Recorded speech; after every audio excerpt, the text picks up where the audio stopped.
Hello students, मैं हूं गौरव गोयल। तो आज के लेक्चर में हम लोग देखेंगे मेटल्स एंड नॉन मेटल्स के आगे का पार्ट। पिछले पार्ट में हमने लास्ट में देखा था कि आयोनिक बॉन्ड क्या होता है और आयोनिक बॉन्ड कितने टाइप्स के होते हैं, मतलब बेसिकली किस किस तरीके से वो बनाते हैं। ठीक है, बेसिकली क्या होता है, एक उसमें मेटल होता है, एक नॉन मेटल होता है। मेटल की टेंडेंसी क्या होती है, टू ऑलवेज लूज इलेक्ट्रॉन, और नॉन मेटल क्या होती है, इट जनरली गेन इलेक्ट्रॉन। लेकिन अगर सामने वाला लूज करेगा तो ये गेन कर लेगा नॉन मेटल। ये इसकी मतलब फिर जनरली जो है वो किसमें आ जाते हैं, ऑलवेज में।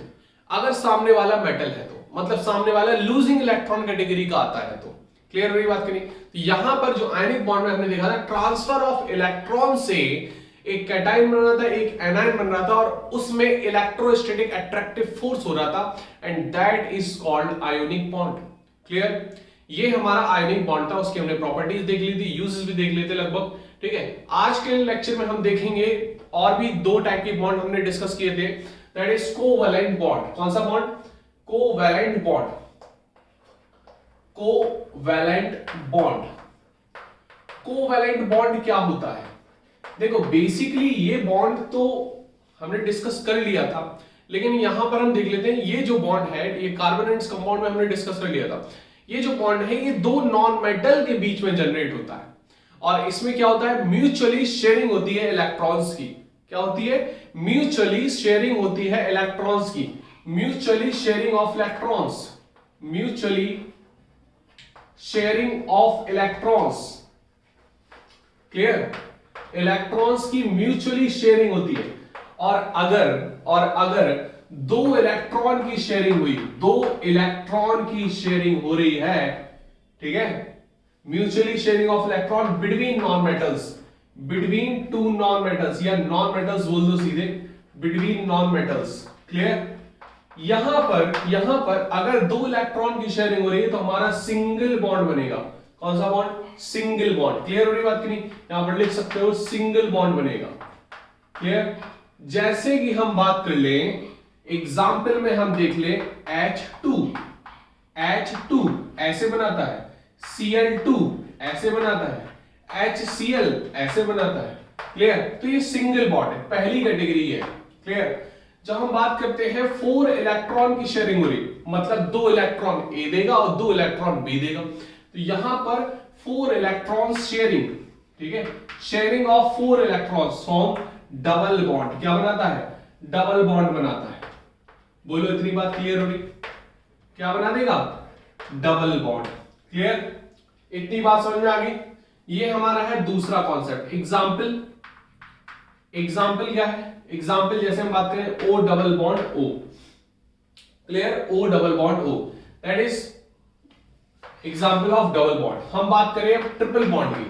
ट्रिपल बॉन्ड में बेसिकली क्या होता है, 6 इलेक्ट्रॉन की शेयरिंग हो रही है। क्या होती है? इलेक्ट्रॉन की शेयरिंग कितने इलेक्ट्रॉन्स की? 6 इलेक्ट्रॉन्स की। तो यहां पर क्या बनेगा? Triple bond. इसको क्या बोल देंगे? Triple bond.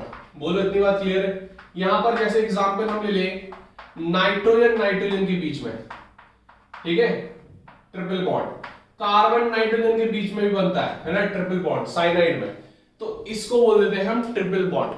क्लियर हो रही बात करें? यहां पर 3 इलेक्ट्रॉन A देगा, 3 इलेक्ट्रॉन B देगा, और यहां पर इस तरीके से बॉन्ड बनेगा। क्लियर, अब यहां पर ये हमारी है बेसिकली म्यूचुअली शेयरिंग। वहां क्या था? Transfer of electrons. तो यहां पर ये जो फोर्स है, ये दो मेटल के बीच में जनरेट हो रहा है। यहां पर एक्चुअली बॉन्ड बन रहा है, ये एक्चुअली बॉन्ड बना रहे हैं। क्लियर हो रही बात करें? इतनी बात समझ में आ रही? ओके, अब जैसे हम और भी देखें इसके एग्जाम्पल, इसमें जो हार्डेस्ट सब्सटेंस बनता है कोवैलेंट बॉन्ड में, इसको नोट कर सकते हो, इसमें जो हार्डेस्ट सब्सटेंस बनता है, वो सबसे हार्डेस्ट सब्सटेंस कोवैलेंट कंपाउंड का होता है डायमंड।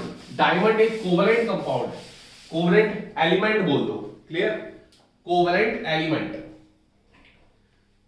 जिसमें कार्बन कार्बन के बीच में हमारी क्या होती है? बॉन्डिंग होती है, जिसका जो मेल्टिंग पॉइंट है वो करीब जाता है कितना जाता है? Approx above than 3000 degree Celsius. ठीक है, किसी बुक में 3500 डिग्री सेल्सियस, मतलब 3500 डिग्री सेल्सियस भी दिया रहता है। तो इसको आपको थोड़ा ध्यान देना, मतलब सबसे हाईएस्ट जो किसी सब्सटेंस का होता है, तो कोवैलेंट कंपाउंड में इसका होता है डायमंड का। It is the hardest substance. Clear? हम आपको एक टाइप की बॉन्डिंग और बताएंगे, that is called metallic bonding, लेकिन यहां पर हम पहले डिस्कस करेंगे कोऑर्डिनेट बॉन्ड। कौन सा bond? Coordinate bond. Coordinate bond क्या होता है बेसिकली, यहां पर आपको इतना डिटेल में नहीं समझाएंगे, बस आपको ये बताएंगे जैसे हम इलेक्ट्रॉनिक कॉन्फ़िगरेशन हम कर रहे हैं कोई भी, ठीक है, जैसे हमने बात कर ली, हम बात कर ले नाइट्रोजन की, तो नाइट्रोजन का हम electronic configuration atomic number actually इसका कितना होता है 7, तो 2,5 हम इसको कर देते हैं, ठीक है, क्लियर होगी बात की? अब देखो सबसेल के अकॉर्डिंग इसको 1s2 कर देते हैं, फिर 2s2 कर देते हैं, फिर 2p3 कर देते हैं, क्लियर? तो बाहरी शेल को हम देखेंगे, यहां इससे हमें मतलब होता है, अंदर वाली शेल कंप्लीट है, इससे कोई मतलब नहीं, बाहरी वाली शेल को देखेंगे, आउटर मोस्ट शेल को। तो यहां पर हम देखेंगे कि यहां पर ये जो s में एक ऑर्बिटल होती है तो पैक्ड है, p में हमारी कितनी ऑर्बिटल होती है? 3 ऑर्बिटल, ये अनपेयर्ड है, तो ये 3 बॉन्ड तो बनाता है नाइट्रोजन, ट्रिपल बॉन्ड बनाता है ना, 3 बॉन्ड बनाता है, सिंगल सिंगल भी एक एक करके 3 बना सकता है, एक साथ भी ट्रिपल बना सकता है, क्लियर? यहां पर ये वाला जो है ये हमारा नॉन बॉन्डेड इलेक्ट्रॉन है, कैसा है? Non bonded electron, clear? ये कैसा है? Bonding electron. ये कैसा है? Bonding electron. इतनी बात समझ में आ रही? तो ये नॉन बॉन्डेड इलेक्ट्रॉन है, ये कैसा है? Bonding electron. तो ये बॉन्डिंग बनाएगा। अब जो नॉन बॉन्डिंग इलेक्ट्रॉन है, ये लोन पेयर जो है, ये दे देता है किसी वैकेंट ऑर्बिटल, इसकी कोई वैकेंट ऑर्बिटल होगी उसको दे देगा, that is called coordinate bond, that is called coordinate bond. It is unidirectional. कैसा होता है ये? Unidirectional, clear? जैसे हमारे पास अमाउंट है, किसी को नीड है, मैंने दे दिया, दैट इज कॉल्ड यूनिडायरेक्शनल।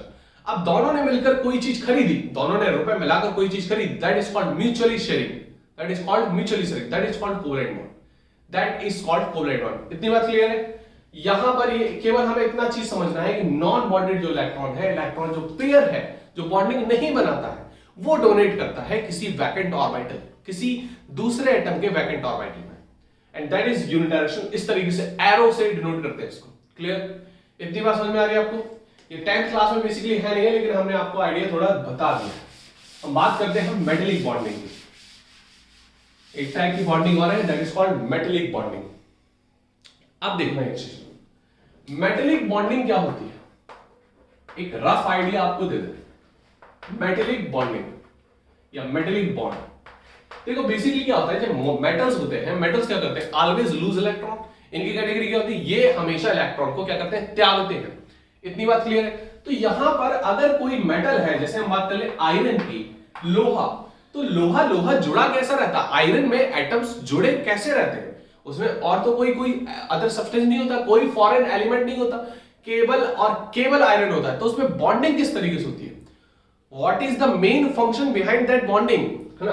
तो यहां पर बेसिकली क्या होता है, मेटल ऑलवेज लूज इलेक्ट्रॉन, तो सारे जो एटम है वो इलेक्ट्रॉन्स को लूज कर देते हैं। जब इलेक्ट्रॉन लूज कर देते हैं तो पूरा इलेक्ट्रॉन्स का समुंदर क्रिएट हो जाता है उस कंपाउंड, उस सब्सटेंस के अंदर। इलेक्ट्रॉन का जब समुंदर क्रिएट हो जाता है, तो यहां पर जैसे इलेक्ट्रॉन को इस तरीके से फैल गए, तभी तो मेटल कंडक्टर भी होता है, क्योंकि इलेक्ट्रॉन्स फ्री पड़े हैं। जैसे ही हमने क्या लगा दिया, पोटेंशियल डिफरेंस लगा दिया, तो एक डायरेक्शन पकड़ लेते हैं फ्लोइंग इलेक्ट्रॉन्स के, ठीक है? इलेक्ट्रॉन्स फ्लो होने लगते हैं एक particular direction, that is called unidirectional, तब करंट जनरेट होता है। ऐसे तो इलेक्ट्रॉन्स फ्लो करते ही है, मूवमेंट करते ही हैं, लेकिन करंट वो नहीं कहलाता। करंट क्या कहलाता है? एक पर्टिकुलर डायरेक्शन में सारी पूरी स्ट्रीम है जो वो बहे, that generates a current. Current is flowing. Current, what is current? Current, basically the meaning of current is flowing. अब पानी एक डायरेक्शन में बह रहा है, that is called water current. Wind एक डायरेक्शन में बह रही है, that is called wind current. एक चार्ज पार्टिकल्स, इलेक्ट्रॉन्स ले लो, प्रोटॉन्स ले लो, आयंस ले लो, वो एक पर्टिकुलर डायरेक्शन में बह रहे हैं, that is called electric current, clear? अब यहां पर जैसे हम बात करें, ये इलेक्ट्रॉन्स हैं हमारे, क्या है? ये इलेक्ट्रॉन्स हैं। तो यहां पर अब कैटाइंस भी होंगे, कैटाइंस भी होंगे, क्लियर? Fe के, जो आयरन के, दो टाइप के कैटाइंस होते हैं, फेरस और फेरिक, मतलब 2+ और 3+, क्लियर? तो यहां पर कुछ इस तरीके से आयंस होते हैं, मतलब कैटाइंस होते हैं। तो कैटाइंस, जो मेटेलिक कैटाइंस हैं, उसको इलेक्ट्रॉन्स जो है वो घेर लेते हैं पूरा, ठीक है। मतलब ये बोल दो कि जो मेटल आयंस हैं, मेटल कैटायंस हैं, वो हमारे फ्लोट करते हैं इलेक्ट्रॉन के समुद्र में, एंड दैट जनरेट्स एक पैक्ट बॉन्डिंग होती है। That pact bonding is called metallic bonding between metallic cation and sea of electrons. तो यहां पर जो बॉन्डिंग क्रिएट हो रही है, that bonds generate, that force generates between the metallic ion and sea of electrons. Electrons के समंदर के बीच में एक फोर्स जनरेट होता है, that force is called metallic bond. Clear? इतनी बात समझ में आ गई? तो ये इस तरीके से जुड़े होते हैं। अब इसमें हम अगर बात करें कि रिएक्टिव मेटल्स कौन होते हैं, नॉन रिएक्टिव कौन होते हैं, अब देखो यहां पर हम फिर इसके बाद आएंगे हम लोग प्योरिटी में, क्योंकि मेटल्स क्या होते हैं, कुछ मेटल्स हमें प्योर फॉर्म में मिल जाते हैं, ठीक है। जो अब प्योर फॉर्म में मिलता कौन है, क्लियर? अब प्योर फॉर्म मिलता है, जैसे कोई अगर आपको एक आइसोलेटेड मैन भी मिलेंगे, आइसोलेटेड पर्सन भी मिलेंगे जिनको अकेले रहना पसंद है। कुछ लोग ऐसे मिलेंगे जिनको बहुत भीड़ इकट्ठा करना पसंद है, उनके एनवायरमेंट में 4-5 दोस्त हो तभी वो चल सकते हैं, वरना नहीं जाएंगे, है ना। जो खुद को मतलब अपना इंपॉर्टेंस नहीं देने वाले, मतलब खुद को अगर जाना है तो खुद जा सकते हैं अगर आप खुद को कैपेबल समझते हो। तो इसी तरीके से मेटल्स कुछ होते हैं जो नोबल मेटल्स कहलाते हैं। नोबल मेटल्स वो रिएक्ट नहीं करते, ठीक है। जैसे गोल्ड, सारे महंगे एलिमेंट्स अकेले होते हैं, और सारे अगर हम ह्यूमंस में बात करें जो ज्यादा एक पोटेंशियल वाला इंसान है वो ज्यादातर अकेला मिलेगा आपको, क्लियर?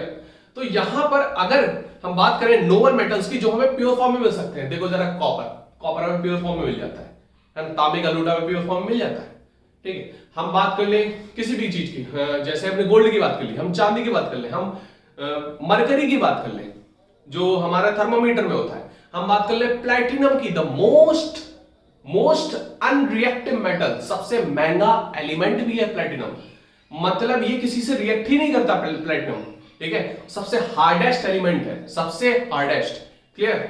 मतलब हार्डेस्ट में बोल सकते हो कि एक सबसे महंगा और मतलब हार्डेस्ट टाइप का बोल सकते हो, ठीक है। ये किसी से रिएक्ट नहीं करता, लेकिन जैसे जनरली है हमारे सोडियम की बात कर ले, हम मैग्नीशियम की बात कर ले, हम आयरन की बात कर लें, ठीक है, एल्यूमिनियम की बात कर लें, ये क्या बनाता है, ऑक्साइड की लेयर बना लेते हैं। मतलब एटमॉस्फेयर उनको मिल गया, तुरंत उनके बहाव में आके ऑक्साइड लेयर ऊपर रिएक्टिव हो जाते हैं, ये ज्यादा रिएक्टिव होते हैं, और जब रिएक्टिव होते हैं तो इनका जो ऊपर की लेयर है वो खराब हो जाती है, फिर इनको हटाते हैं, ऑक्साइड लेयर बन जाती है इनकी, ठीक है। तो ऑक्साइड लेयर जब बन जाती है, तो ऑक्साइड लेयर जब हटाते हैं तब उनको मिलता है प्योर फॉर्म। जैसे सोडियम है, सोडियम आपको ऑक्साइड लेयर मिल जाएगी, Na2O बना लेता है सोडियम ऑक्साइड। तो अब क्या होता है, जैसे हमने भी प्रैक्टिकल्स किए हैं, तो क्या होता है, अगर हमें प्योर फॉर्म का सोडियम चाहिए तो बाहर की लेयर हम काट देते हैं, अंदर जो देखोगे सोडियम वो शाइन करता है, ठीक है, सिल्वरी व्हाइट कलर होता है, ठीक है। कैसा होता है, अल्कली मेटल्स का सारे सिल्वरी व्हाइट होता है, सोडियम पोटेशियम लगभग, ठीक है। तो ये हमारे सिल्वरी व्हाइट कलर के होते हैं। तो बेसिकली ये यहां पर ये हमें प्योर फॉर्म में नहीं मिलते एटमॉस्फेयर में, इनमें क्या होता है, इंप्योरिटी मिलती है, ठीक है, इंप्योरिटी। तो वो इंप्योरिटी हमें हटानी पड़ती है, और वो इंप्योरिटी कहलाती है गैंगुई। क्या कहलाती है, गैंग भी बोल सकते हो, GANGUE, that is called impurity in a substance. इतनी बात समझ में आ रही, नोट कर सकते हो।